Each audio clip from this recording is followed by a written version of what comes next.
খাট পালং sofa furniture, চাকরি ব্যবসা, আয় রোজগার, দালান বিল্ডিং, এটাকেই তোমরা সফলতা মনে করো।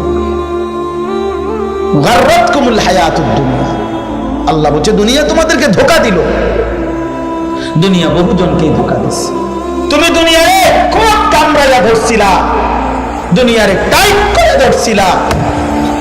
তুমি সয়েল টেস্ট রিপোর্ট করে একেবারে বুয়েটের ইঞ্জিনিয়ার দিয়া বিল্ডিং এর মজবুতির জন্য যেন তুমি কোনোদিন না মরো, যেন কোনোদিন তোমার এই ঘর থেকে বাহির না করে, এই জন্য খুব হ্যাপি করে ফাইলিং কইরা এরপরে বিল্ডিং বানাইছো। এভাবে দুনিয়ারে তুমি আঁকড়াইয়া ধরতে চাইছিলা। দুনিয়া সত্যি সত্যি একদিন একটা লাথি মাইরা তোমারে কবরে ফালাইয়া দিয়া বলবে, বেঈমান, আমি যদি থাকতে দিতাম তাহলে তো তোর দাদারেও থাকতে দিতাম, তোর বাবাকেও থাকতে দিতাম, তোর পূর্বপুরুষকেও থাকতে দিতাম। আমি কাউকে থাকতে দেই নাই, কেউ মরতে চায় নাই, তোরে থাকতে দেবো। কে তোরে বোকা বানাইলো? কে তোরে ধোকা দিল? তুই কেন আমার আঁকড়াইয়া ধরলি দুনিয়া? তুই জানো না আমি এখানে কাউকে থাকতে দেই না? আমার দাদা মরলো কেন? বেকুবা ছিল এই কারণে। কে কথা বলেন না কেন? আমার দাদা মরলো কেন? বেকুবা ছিল দেখে নাকি? আমার বাপ মরলো কেন? বেকুবা ছিল এই কারণে না? আমনে সালাক, আমনে মরতেন না, মরতেন না। যুবক তোমার জওয়ানি শেষ হতো না। তুমি কি ভাবছো এ সবসময় শরীর এরকম টান টান সুঠাম মজবুত দেহ থাকবে না? এমন হবে না আর কোনোদিন। ওই বুড়ো মুরব্বী, বুড়ো মানুষ, ওই চাচা দাদা, তাদের মতো ঢিল রাধা শরীর আর হবে না। আরে কতটুকুর তো নিশ্চয়তা নাই। কোরআনুল কারীমের মধ্যে আল্লাহ বলছেন, কি সুন্দর আয়াত শুনেন। আল্লাহ বলছে, ওয়া নুকিররু ফিল আরহামি মা নাশাউ ইলা আজালিম মুসাম্মা, আমি মায়ের পেটে একটি নির্দিষ্ট সময় বাচ্চাটাকে রাখি। সুম্মা নুখরিজুকুম তিফলান, অতঃপর শিশু আকারে বাচ্চাটাকে মায়ের পেট থেকে বের করি। সুম্মা লিতাবলুগু আশুদ্দাকুম, অতঃপর ধীরে ধীরে তাকে সুঠাম মজবুত বড় স্বাস্থ্য মানে শরীরের শক্তি দিতে থাকি। আচ্ছা, এখানে এসে আল্লাহ বলতেছে এর দিতে থাকি, সামনের দিকে নিতে থাকি বাচ্চাটাকে। তবে এখানে এসে আবার দুইটা হয়, আমিনকুম মান ইউতাওয়াফা মিন ক্বাবলু, কাউকে কাউকে এই আগাইতে আগাইতে মৃত্যু দিয়া কবরে নিয়ে যায়। আর আমিনকুম মান ইউরাদ্দু ইলা আরযালিল উমর, আর কাউকে কাউকে চূড়ান্ত বৃদ্ধ একবারে দুর্বল বুড়া পর্যন্ত নিয়ে যায়, কিন্তু সবাইকে না, সমানভাবে না। আমার দাদা বুড়ো হয়েছে দেখা আমি বুড়ো হব তার কোনো নিশ্চয়তা নাই। আল্লাহ বলছেন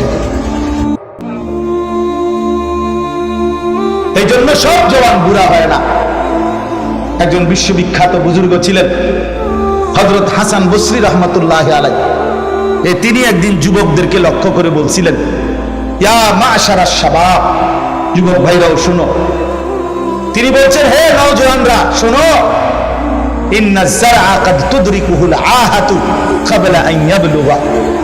উনি বলছে বহু ধান, বহু ফসল, বহু ফুল পরিপক্ক হওয়ার আগেই, পূর্ণতায় পৌঁছবার আগেই রোগ ব্যাধি জীবাণু ইত্যাদি কিছুর কারণে ঝরে যায়। মনে রেখো, ঝরে পড়ে। এক গাছের মধ্যে যত মুকুল ধরে তত পরিমাণ আম হয় না, হয় কি ভাইয়া? তো এটাই উনি বুঝাইলেন, এটাই উনি বুঝাইলেন। মানুষ যে পরিমাণ ধান লাগায় ওই পরিমাণ ফসল ওঠে না, ওঠে ফসল না। এই জন্য তিনি বলছেন, যুবক ধোঁকা খাইও না। আবার মুরব্বীদেরকে বলছেন, ইয়া মাশারা শুয়ুখ, হে মুরব্বী বৃদ্ধগণ, হে বুড়োগণ। কি বললেন? উনি প্রশ্ন করছে বয়স্কদেরকে, যে প্রশ্ন করছেন, মা ইউনতাযারু বিযারঈ ইযা বালাগা, কয় যে কোন ধান যদি পাইকা যায়, বলেন তো আর কাজ কি বাকি থাকে? জিজ্ঞাসা করছেন হাসান বসরি রাহমাতুল্লাহ। বয়স্ক লোককে বলছে, বয়স্কদেরকে, যে ধান যখন পাইকা যায় তখন আর বাকি থাকে কি? অন্ত কি বাকি থাকে? কথা বলেন না, কি বাকি? ক্বালু আল হাসাদ। তো কিতাবে আছে যে ওই মুরব্বীরা, বয়স্করা বলল যে আর কাটাটা বাকি থাকে। তিনি বললেন, ঠিক, আপনারা বয়স্ক, আপনাদের আর মরণটা বাকি, আর মরণটা বাকি, কাটাটা বাকি না। কাজেই আপনারাও হায়াত কাজে লাগান, যুবক আপনিও হায়াত কাজে লাগান। আপনাদের কাছে আমি অনুরোধ করছি, আমার এই আয়াতের মূল বক্তব্য এই কথাটাই। আল্লাহ তাআলা বলছেন, বান্দা এবার আয়াতের মধ্যে আসেন, ইন কুনতুম তুহিব্বুনাল্লাহ, যদি তোমরা আল্লাহকে ভালোবাসতে চাও। এই কথার আগে একটু ব্যাখ্যা করেন। এক মুমিন, এক মুসলমান, আমরা যারা এখানে বসছি আলহামদুলিল্লাহ, আমরা সবাই নিজেকে মুমিন পরিচয় দেই কিনা? কথা বলেন না কেন? সবাই বলি তো না?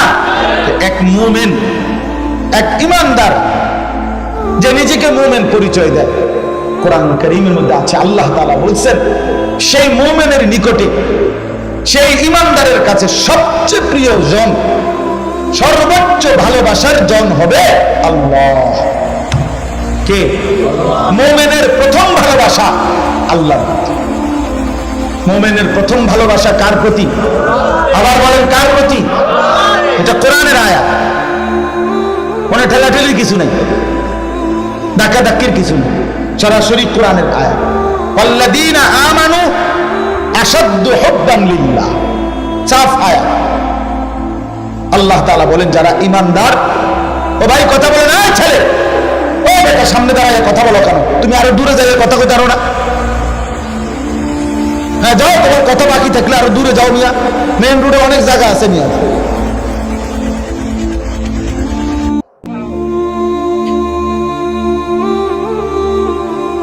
কি আশ্চর্য বিবেকহীন বেটা! কতক্ষণ ধরে দেখেন কাবজা করতে আছে। এই যে এতক্ষণ ধরে এতগুলো আওয়াজ এখান থেকে হয়েছে না, এই যে এখন মনে হয় ঠান্ডা। কি অর্থ আছে এইটা? তুমি ওখানে বুট বাদামের দোকানে কত ফালতু মানুষ ঘুরতে আছে, ওনে না ঘুরবা গিয়া? এটা তো জীবনের নিয়মে, আমরা তো প্রতিনিয়ত বুঝি এটা। আসমান ওয়ালার ফয়সালা ছাড়া এই কলিজার ভিতরে একটি শব্দ ঢোকেও না, এই জবান একটি কথা বলতেও পারে না। আলো পাবে কে? রবের ফয়সালা যার উপরে সে। গন্তব্যের সন্ধান পাবে কে? আখিরাতের মঞ্জিল খুঁজে পাবে সে। রব্বে করিম ফয়সালা করবেন যার জন্য। এটা শুধুই আল্লাহর ফয়সালা। আবু তালেবকে আপনারা শুনছেন না? নবী সাল্লাল্লাহু আলাইহি সাল্লাম কি পরিমাণ আহাজারি করছে কালেমা পড়াইতে।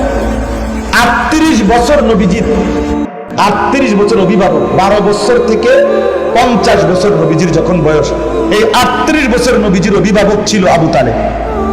সুখে দুঃখে বিপদে আপদে আগলাইয়া রাখছে নবীজিকে, কিন্তু ঈমান আনে না। শেষ বয়সে, শেষ মুহূর্তে, ইন্তেকালের পূর্ব মুহূর্তে নবী সাল্লাল্লাহু আলাইহি সাল্লাম খুব বেশি আহাজারি করছে, চাচা কালেমাটা পড়েন চাচা। আবু তালেব বলছে, না পড়বো না, আমি বেজ্জতি হবো মানুষের কাছে।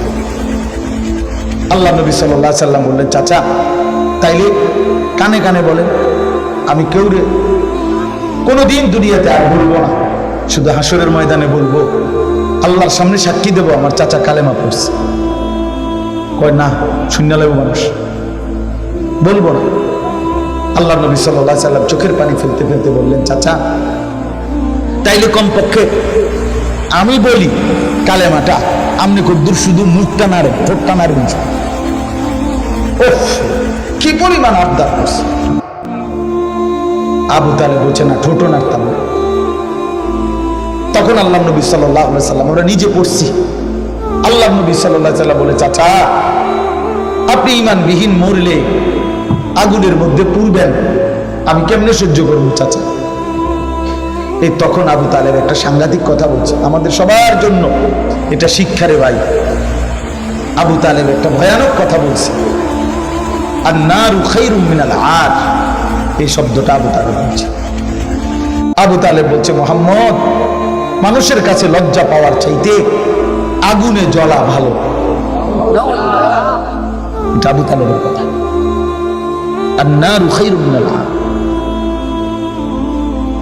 এখন আবু তালেবেরটা হওনে নাউজুবিল্লাহ কইলেন, আপনার আমার ছেলে যখন মেয়ে যখন মুসলমানের বিয়ের অনুষ্ঠানের মধ্যে গান বাজায়, ঢোল বাজায়, তবলা বাজায়, নাচে গায়, বেপর্দার উৎসব করে, তখন আপনার কলিজার মধ্যে তো এটা কিতা করুম, জানি তো গুনাহ তো জানি, হ্যাঁ গুনাহ তো জানি, আল্লাহ তো ফিটবো, এটা আমার একটা আইডিয়া আছে, হ্যাঁ হ্যাঁ, কিন্তু কিতা করবো, মানুষে তো সমাজে তো চলতে হইব, ফোলাফানের একটা আওস, ফোলাফানের একটা শখ, এই কথা বলে না তো? তোর এই কথার ওই কথার মধ্যে তফাৎ কি?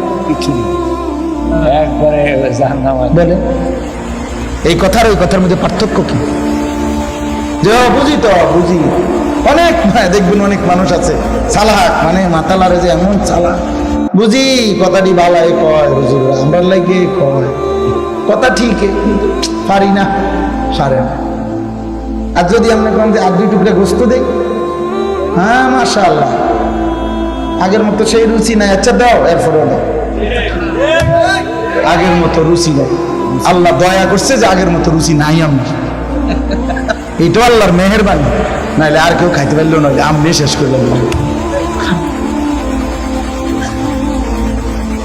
মানে দুনিয়া ভোগ করার ব্যাপারে 100 বুঝে, আখিরাতের কথা বললে এই সমস্ত নয়সের কথা বলে, বলে নাউজুবিল্লাহ, বলে নাউজুবিল্লাহ। আরে ভাই, জিন্দেগির উপরে রহম করে, নিজের উপরে রহম করে, নিজের বরবাদ করেন না বাপ। দুনিয়া আপনি যাই পারছেন করছেন, ছেলে মেয়ে স্ত্রী সন্তানের জন্য সবকিছু গুছাইয়া যদি নাও দিতে পারেন, খোদার কসম কোনো অসুবিধা হবে না। আমনে মরলে আবার জিফুতে কামাই করব, এতিম সন্তানও বড় হয়, এতিম বাচ্চাও ধীরে ধীরে বাড়িঘর করে, বিয়া শাদী করে, একসময় দাঁড়ায় যায়, কিচ্ছু হয় না। আপনি মরলেও পৃথিবীতে বাজার চলবো, ব্যবসা চলবো, চাঁদ উঠবে, সূর্য উঠবে। আপনি চললেও আপনার, মরলেও আপনার ফুতে কামাই করব, আপনার ফুতে নাতিয়ে কামাই করব, পৃথিবীর উপার্জন বন্ধ হবে না। কিন্তু আপনি মরলে আর খোদার কসম নেক আমলের আর সুযোগ পাবেন না।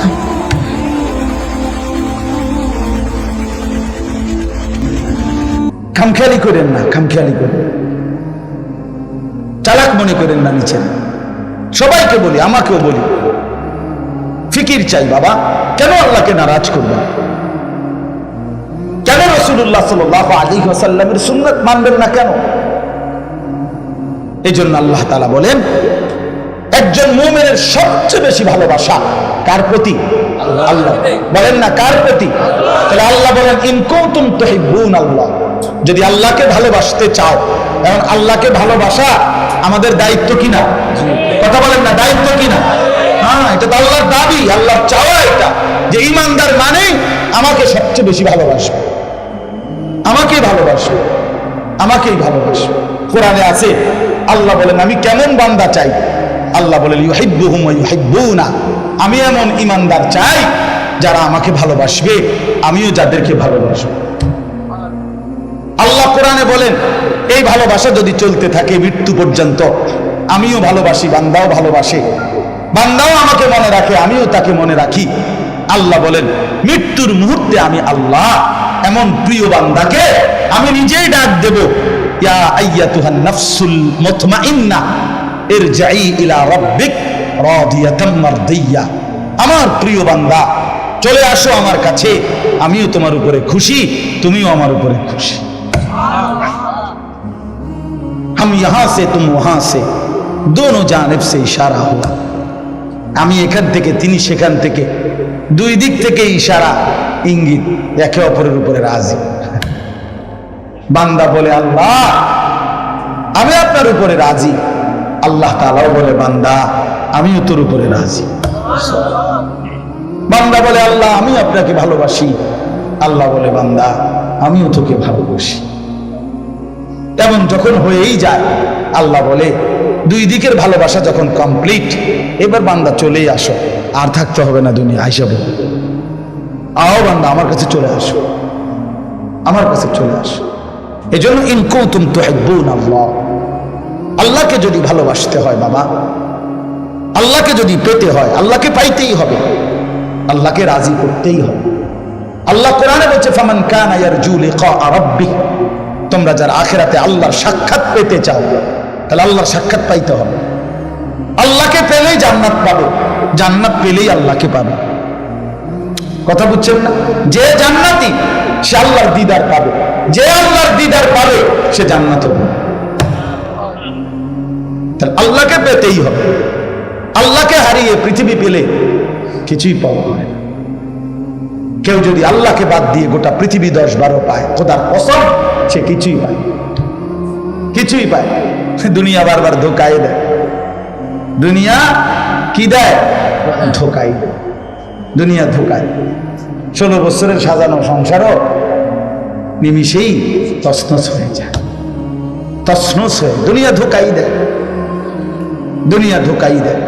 এই জন্য আল্লাহকে যদি পেতে চায় আর পাইতেই হবে, আল্লাহকে ভালোবাসতেই হবে, আল্লাহকে পাইতেই হবে, আল্লাহ সন্তুষ্টি হাসিল করতেই হবে।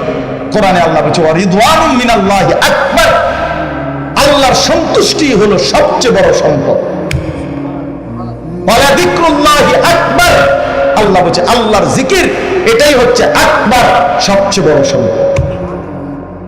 আল্লাহ বলেন এবার তুমি যদি সিদ্ধান্ত নাও যে আল্লাহ আমি আপনাকেই চাই, আপনাকে পেতে চাই। আমাদের ভারতীয় উপমহাদেশের একজন বড় বুজুর্গ ছিলেন সৈয়দুত তাইফা হাজী এমদাদুল্লাহ মুহাজির মক্কি রহমতুল্লাহ আলাইহি। এই ওনার একটা দোয়া আছে, আমরা কিতাবে পড়ছি উর্দুতে। উনি যখন দোয়া করতেন তো দোয়ার মধ্যে উনি বলতেন কোই তুঝসে কুছ और कोई कुछ मांगता है मैं हूं तुझसे या रब तलबगारे तेरा। উনি দোয়ার মধ্যে বলতেন আল্লাহ এই জগতের কতজন আপনার কাছে কত কিছু চায়, কেউ বাড়ি, কেউ গাড়ি, কেউ স্ত্রী, কেউ সন্তান, কেউ কত কিছু চায়। তিনি বলেন আল্লাহ আমি আপনার কাছে मैं हूं तुझसे या रब, আমি আপনার কাছে হে মাওলা তলবগারে তেরা, আপনি আল্লাহকেই পেতে চাই, আপনার কাছে আপনাকে চাই। আপনার কাছে কাকে চাই? তো আল্লাহ তাআলা বলেন আমার বান্দা যদি আমাকে পেতে হয়, আমাকে চাইতে হয়, যদি জান্নাত পাইতে হয়, যদি পরকালের মুক্তি পাইতে হয়, যদি কবরের সফলতা পাইতে হয়, যদি মুনকার নাকিরের প্রশ্নের জবাব দিতে হয়, সব কথা একসাথে আখিরাতের সমস্ত সুখ শান্তি সফলতা নিরাপত্তা যদি মিলতে হয়, আল্লাহ বলে ফাত্তাবিউনি ফাত্তাবিউনি ফাত্তাবিউনি, আমার বন্ধুকে অনুসরণ করো, আমার বন্ধুকে অনুসরণ করো, আমার বন্ধুকে অনুসরণ করো।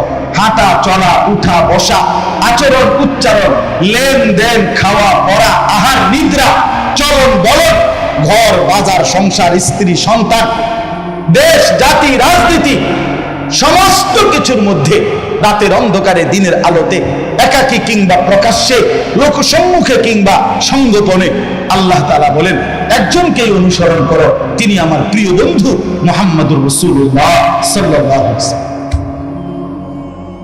তাকেই অনুসরণ করো, তাকেই অনুসরণ, তাকেই অনুসরণ। এজন্য দোস্ত আমার, বন্ধু আমার, বাপ আমার, যুবক ভাই আমার, আমি সহ সবার কাছে রবিউল আউয়াল মাসে আমাদের এটাই বক্তব্য। চলেন সিদ্ধান্ত নেই। জীবনে মানুষ মাত্রই অনুসরণ করে, মানুষ সমাজবদ্ধ জীব, মানুষ অনুকরণ প্রিয়, এটা মানুষের রক্তের সাথে অস্তিত্বের সাথে মিশা। মানুষ অনুসরণ করে, কাউকে না কাউকে অনুকরণ করে। আমার 3 বছরের মেয়ে সেজদা দিলে বাসায়, তো ওই বাচ্চার মা সেজদা দিলে ওই সামনে গিয়ে সেজদা দেয়। এর কারণে অনেক সময় সেজদা দিতে পারে না, হে অনুকরণ করে, সে অনুসরণ করে। আমার ওই বাচ্চা যতবারই ঘরের বাইরে যাইতে হয় হিজাব হিজাব হিজাব এটা বারবার বলে, হিজাব হিজাব হিজাব, আব্বু হিজাব ওইটা রাখবে, মাথাতে এটা না দিলে আপনি কই নিলেও এইটা বাইরে। ওই যে সে দেখছে তার বোন, আমার বড় মেয়ে, আমার দিদি, তার দাদি, তার নানি সবাই দেখছে, সবাই হিজাব পরে, তো সে বুঝছে এটাই পোশাক। মানুষ অনুসরণ করে, ছোট হোক বড় হোক মানুষ অনুকরণ করে। প্রত্যেকটা ছেলের চুলের মধ্যে কারো না কারো অনুসরণ আছে, প্রত্যেকটা যুবকের ফ্যাশনের মধ্যে কারো না কারো অনুসরণ আছে। প্রত্যেকটা মানুষের চলাফেরা ঘর সাজানোর মধ্যে অনুসরণ আছে। অনুসরণ মানুষের একটা স্বভাবজাত বিষয়। তো আল্লাহ বলেন, অনুসরণ যেহেতু তুমি করতেই আসো, কাউকে না কাউকে যেহেতু তুমি অনুকরণ করোই, তো সেটা আমার বন্ধুকে করলে অসুবিধাটা কি? কথা বুঝেন নাই? সেটা নবী সাল্লাল্লাহু আলাইহি সাল্লামকে করলে অসুবিধা কোথায়? কেন, কি সমস্যা বলেন? নবী সাল্লাল্লাহু আলাইহি সাল্লামের কোন যোগ্যতাটা কম? নাউযুবিল্লাহ, বলেন না কেন? আজকে 1450 বছর ধরে বন্ধু শত্রু, আপন জন দুশ্মন, কাছের জন দূরের জন, সবাই এই নবীর জিন্দেগি পরীক্ষা করছে। করছে কিনা বলেন? নবীজি সাল্লাল্লাহু আলাইহি সাল্লামের জীবনের উপরে গবেষণা শুধুমাত্র মুসলমান, মুমিন, আলেম ওনারাই করে না। জি না, জি না, সমস্ত কাফের, বেঈমান, গবেষক, বুদ্ধিজীবী, পণ্ডিত, নাস্তিক, মুরতাদ সবাই মুহাম্মদ সাল্লাল্লাহু আলাইহি সাল্লামের জীবনী খুঁইটা খুঁইটা একবারে মাইক্রোস্কোপ যন্ত্র লাগাইয়া পরীক্ষা করছে। কিন্তু বারবার বন্ধু পরীক্ষা করলো, শত্রু পরীক্ষা করলো, মুহাম্মদ আরবি প্রতিবার জিতেই গেছে, গোল্ডেন এ প্লাস পাইছে। তিনি প্রথম স্বামীকেও গোল্ডেন, দ্বিতীয় স্বামী পরীক্ষা তো গোল্ডেন, বার্ষিক পরীক্ষা তো গোল্ডেন। 1450 বছরে তিনি কখনোই রেজাল্ট খারাপ করেন নাই, প্রতিবারই তিনি জিতেছেন। তিনি শ্রেষ্ঠ। আল্লাহ বলছে, বন্ধু আপনাকে আমি চরিত্রের সর্বশ্রেষ্ঠ উপমা করে পাঠিয়েছি। আপনার হাসি সবচেয়ে সুন্দর, আপনার কান্না সবচেয়ে সুন্দর, আপনার হাঁটার স্টাইল সবচেয়ে সুন্দর, আপনার বসা, আপনার পেশাব পায়খানা, চলা ফেরা, আহার নিদ্রা, রাত দিন সব সুন্দর, সব সুন্দর, সব সুন্দর, সব সুন্দর। এজন্য নিয়ত করেন রাসূলুল্লাহ সাল্লাল্লাহু আলাইহি ওয়াসাল্লামের অনুসরণ, অনুকরণ, সুন্নাতের ইত্তেবা আমরা করব ইনশাআল্লাহ। বলেন ইনশাআল্লাহ। যুবক ভাই বলেন ইনশাআল্লাহ। একটা বারের জন্য নবী সাল্লাল্লাহু আলাইহি সাল্লাম কিভাবে চুল কাটতেন সেভাবে রাখেন, সাহাবায়ে কেরাম কিভাবে চুল কাটতেন সেভাবে রাখেন। প্রিয় নবী এবং সাহাবায়ে কেরাম, আল্লাহর প্রিয় বান্দাদের পোশাক কি সেটা দেখেন। কোরআনে আল্লাহ বলছে, ওয়া লিবাসুত তাকওয়া যালিকা খায়র। কোরআনে আল্লাহ বলছে, শোনো বান্দা, পোশাক আমি নাজিল করছি। এই মানুষকে পোশাক পরার, এই যে মানুষের গা আর লজ্জা এবং সৌন্দর্য, এই উভয়ের জন্য পোশাক মানুষের গায়ে লাগাইছেন সরাসরি আল্লাহ। জানেন এটা? জানেন? আরে ভাই জানেননি এটা? করেন না কেন? কোরআন শরীফের আয়াত এটা, সূরা আরাফের মধ্যে আছে, ইয়া বনি আদম, হে আদম সন্তানগণ, কাদ আনজালনা আলাইকুম লিবাসান, আমি আল্লাহই তোমাদের উপরে পোশাক নাজিল করেছি। ওই যে যেগুলো বইয়ের মধ্যে পড়ে, আমরা ছোটবেলায় পড়ছি, মানুষ প্রথমে উলঙ্গ ছিল, শেষে আস্তে আস্তে গাছের ছাল লাগাইছে, এরপরে আস্তে আস্তে লজ্জা ডাকতে ডাকতে এরপরে পোশাক আসছে। মৃত্যু গাঁজাখুরি কথা ছাড়া কিচ্ছু নাই। এটা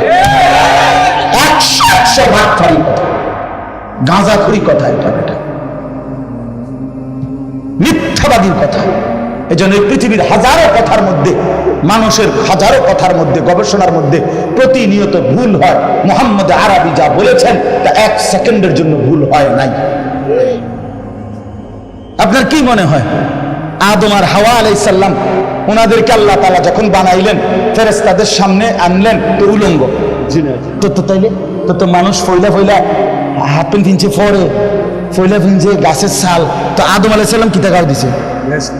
তো তাইলে পোশাক ছিল কিনা বলো? তো তাহলে মানব সন্তান পোশাকবিহীন কোনো কালেই ছিল না। কথা, এটা তো যুক্তির কথা। কোরআন শরীফের বাইরে আয়াতে আছে, আল্লাহ তাআলা বলছে, ইবলিস যখন আদম এবং হাওয়াকে প্রথম নিষিদ্ধ গাছের ফল খাওয়াইলো, তো ওনাদের প্রথম ক্ষতিটা কি হয়েছে? হ্যাঁ, গায়ের পোশাক কি হয়ে গেছে? তো তাহলে পোশাক থাকলে না খুলছে? পোশাক ছিল কিনা আগে বলেন না কেন? তো এই কারণে না এটা খুলে গেছে। তো তাইলে আদিম যুগে মানুষের গায়ে পোশাক ছিল না? আদিম যুগ কোনটা? আদিম যুগ কোনটা? তোমার দাদার যুগ, হ্যাঁ, তোমার 14 গোষ্ঠীর যুগ। এই জন্য কোরআন থেকে যারা দিন নেয় না, জীবনের নির্দেশিকা নেয় না, তারা ভুলই করে, ভুল করে। কোরআন কখনোই ভুল তথ্য দেয় নাই, রাসূলুল্লাহ সাল্লাল্লাহু আলাইহি ওয়াসাল্লাম কখনোই ভুল তথ্য দেয় নাই। বৈশ্বিক শিক্ষার মধ্যে অসংখ্য ভালো কথাও আছে, আবার অসংখ্য ভুল তথ্য আছে। এটাও আমরা ইনশাআল্লাহ প্রমাণ করতে রাজি, প্রমাণ করতে রাজি। এই জন্য আমরা আল্লাহ তাআলার এই কথাটাই মেনে নেই ভাইয়া, যে আমরা আল্লাহ তাআলা বলছে বান্দা আমাকে পেতে চাইলে, আখিরাতের মুক্তি চাইলে, জান্নাত চাইলে তোমাদের কাছে এটাই কথা, অবশ্যই তোমরা আমার বন্ধুকে অনুসরণ করো, আমার রসুলকে অনুসরণ করো। আল্লাহ বলেন, এই শেষ কথা হলো, আল্লাহ বলেন যদি রাসূলুল্লাহ সাল্লাল্লাহু আলাইহি ওয়াসাল্লামের প্রতিটা সুন্নাতের, এই মনে করেন একটা মেসওয়াক, এটাই আপনি শুরু করলেন, আল্লাহ বলেন নগদ দুইটা জিনিস দেব।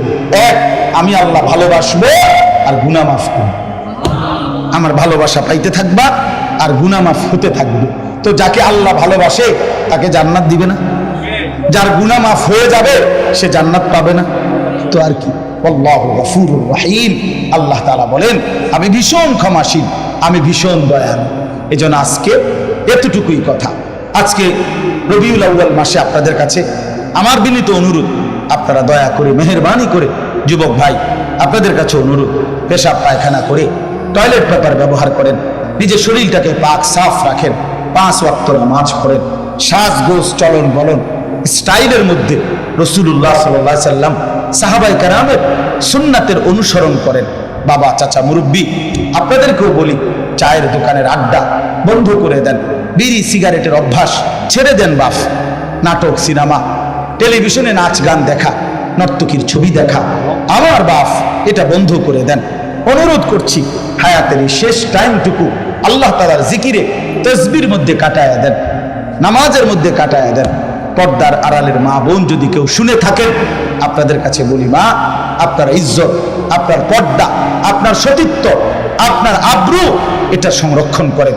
যে নারীর পর্দা নাই, যে নারীর সতীত্বের ইজ্জতের কদর নাই, যে নারীর পর্দা নাই, বিশ্বাস করেন এটা কোনো বেড়িও না, বেড়ির জাতও না, এটা প্লাস্টিক নলে বালতি বা বদনা টদনা কিছু, কোনো বেড়িও না, বেড়ির জাতও না, প্লাস্টিকের। হ্যাঁ, বেপর্দা নারী বেগায়রত, আত্মসম্মান নাই তার ভিতরে, আত্মমর্যাদা নেই। এই জন্য দয়া করে মা বোনদের কাছে অনুরোধ করলাম, নিজের পর্দা, নিজের ইজ্জত, নিজের সতীত্বের কদর করেন, সতীত্বের কদর করেন। আল্লাহ তাআলা আজকের এই মাহফিল কবুল করে নেন। এই জামে মসজিদকে আল্লাহ তাআলা বরকতে বরকতে ভরে দেন। যাদের সহযোগিতা এই মসজিদ হয়েছে, আল্লাহ তাআলা তাদের প্রত্যেককে প্রথম দিন থেকে যারা অংশগ্রহণ করেছে, আল্লাহ সবাইকে কবুল করে নেন। আলহামদুলিল্লাহ। মওলাই করিম আপনি মাফ করে দেন, মেহেরবান মওলা আপনি মাফ করে দেন। আমাদের প্রত্যেককে আপনার বন্ধুর সুন্নাত অনুযায়ী জিন্দেগি গড়বার তৌফিক দান করেন। আগামী জিন্দেগি আমাদের সুন্দর করে দেন, জীবনটা সুন্দর করার তৌফিক দান করেন। আয় আল্লাহ আমাদের সমস্ত কবরবাসীদেরকে মাফ করে দেন। আয় আল্লাহ আজকের এই মাহফিলের সমস্ত ইন্তজামের মধ্যে বরকত দান করেন। এই মসজিদখানা প্রথম দিন থেকে এই পর্যন্ত জায়গা দিয়ে, জমি দিয়ে, টাকা দিয়ে, পয়সা দিয়ে, বুদ্ধি দিয়ে, পরামর্শ দিয়ে যারা যখন যত খেদমত করেছে, আল্লাহ সকলকে উত্তম বিনিময় দান করেন। শহরে, বন্দরে, গ্রামে, গঞ্জে, দেশে, বিদেশে, প্রবাসে যে যেখানে আছে মাওলা সহি সালামতে নিরাপদে রাখেন। আমার দেশকে নিরাপদ করে দেন। আল্লাহ ষড়যন্ত্রকারীদের হাত থেকে দেশকে হেফাজত করেন। আল্লাহর কোন জালেম যেন আমাদের উপরে আর কোনদিন না চাপে মাওলা। আল্লাহ আমাদেরকে আদিল ইনসাফগার শাসক দান করেন, ইনসাফগার শাসক দান করেন। আমরা আর যেন জুলুমের শিকার না হই, আমাদের বংশধর, আমাদের জেনারেল কারো দ্বারা মজলুম না হয়। আল্লাহ আমার দেশের ঈমান, ইসলামের সার্বিক নিরাপত্তা দান করেন। আল্লাহ আজকের মাহফিল আপনি কবুল করে নেন। বাকিটুকু আয়োজনও আল্লাহ আপনি বরকত দান করেন। এশার নামাজের পরে আবার যথারীতি বয়ান হবে, আল্লাহ সেই বয়ানগুলো তো আপনি বরকত দান করেন। রব্বির হামহুমা কামা রাব্বায়ানি সগীরা সুবহান রাব্বিকা রব্বিল ইজ্জাতি আম্মা ইয়াসিফুন ওয়া সালামুন আলাল মুরসালিন ওয়ালহামদুলিল্লাহ।